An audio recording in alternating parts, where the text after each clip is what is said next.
Hi, നമസ്കാരം. എമ്പുരാൻ വിശേഷങ്ങളുമായി frame focus entertainment എന്ന ഞങ്ങളുടെ പുതിയ ചാനലിലേക്ക് എല്ലാവർക്കും സ്വാഗതം. മലയാള സിനിമയിൽ വിവാദമായി കൊണ്ടിരിക്കുന്ന എമ്പുരാന്റെ രണ്ടാം ദിന കളക്ഷൻ എത്രയാണ്? പടം ഡീഗ്രേഡിങ്ങിൽ തകർന്നുവോ എന്നൊക്കെയാണ് നമ്മുടെ ഇന്നത്തെ ഒരു വിഷയം. ആദ്യ ദിവസം കേരളത്തിൽ 16 കോടിക്ക് മുകളിൽ, വേൾഡ് വൈഡായി 100 കോടിക്ക് അടുത്തും എത്തിയ നമ്മുടെ സിനിമ ആദ്യ ദിവസം തന്നെ ശക്തമായ ഡീഗ്രേഡിംഗ് നേരിട്ടിട്ടും രണ്ടാം ദിനം 10 കോടിയുടെ അടുത്ത് കേരളത്തിൽ നിന്ന് നേടാൻ കഴിയുമെന്നാണ്. ശനിയാഴ്ചയും ഞായറാഴ്ചയും വരുന്ന ഈദ് പ്രമാണിച്ചുള്ള ദിവസങ്ങളിലും കേരളത്തിൽ ശക്തമായ കളക്ഷൻ നേടുമെന്നാണ് അണയറയിൽ നിന്നുള്ള വാർത്തകൾ. ആദ്യ 5 ദിവസത്തിൽ കേരളത്തിൽ നിന്ന് മാത്രം 75 കോടി നേടിയെടുക്കുമെന്നാണ് കണക്കുകൾ. അത് വേൾഡ് വൈഡായി 200 കോടി നേടുമെന്നാണ് പുതിയ റിപ്പോർട്ടുകൾ.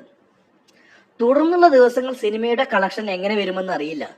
സിനിമയുടെ വ്യാജ പകർപ്പ് ടെലിഗ്രാമിലും മറ്റ് സോഷ്യൽ മീഡിയ സൈറ്റുകളിലുമായി പ്രചരിക്കുന്നത് സിനിമയുടെ തുടർന്നുള്ള കളക്ഷനെ ബാധിക്കുമോ എന്നും, സിനിമയുടെ ഉള്ളടക്കം ഹിന്ദു വർഗീയ പരാമർശത്തിനിടയായ കാരണം കൊണ്ടും ഇനി സിനിമയുടെ ഭാവി ഇതിനെ ബാധിക്കുമോ എന്നൊക്കെ അറിയണമെങ്കിൽ നാളത്തെ കളക്ഷൻ പോലെ ഇരിക്കുമെന്നാണ് അറിയാൻ കഴിയുന്നത്. പൃഥ്വിരാജിന്റെ ഇതിനു മുന്നേ ഇറങ്ങിയ ജനഗണമന എന്ന സിനിമയിൽ ഇന്ത്യ ആരുടെയും തന്തയുടെ വകയല്ല എന്ന ഒറ്റ ഡയലോഗിലാണ് ആ പടത്തിന് ഇത്രയും ഹൈപ്പ് ഉണ്ടാക്കിയെടുത്തത്. അതുപോലെ ഈ സിനിമയിൽ ഹിന്ദു വർഗീയ ഉള്ളടക്കം കൊണ്ടുവന്നതും സിനിമയുടെ മാർക്കറ്റിംഗ് തന്ത്രമായി എന്നാണ് നിരൂപകർ പറഞ്ഞു വെക്കുന്നത്.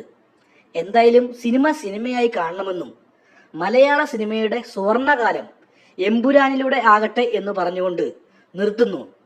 പുതിയ വിശേഷങ്ങളുമായി വീണ്ടും കാണാം. കൂടെ ഞങ്ങളുടെ ഈ ഒരു ചെറിയ ചാനൽ നിങ്ങളൊന്ന് സബ്സ്ക്രൈബ് ചെയ്ത് ഞങ്ങളെ സഹായിക്കുമെന്ന് കരുതുന്നു.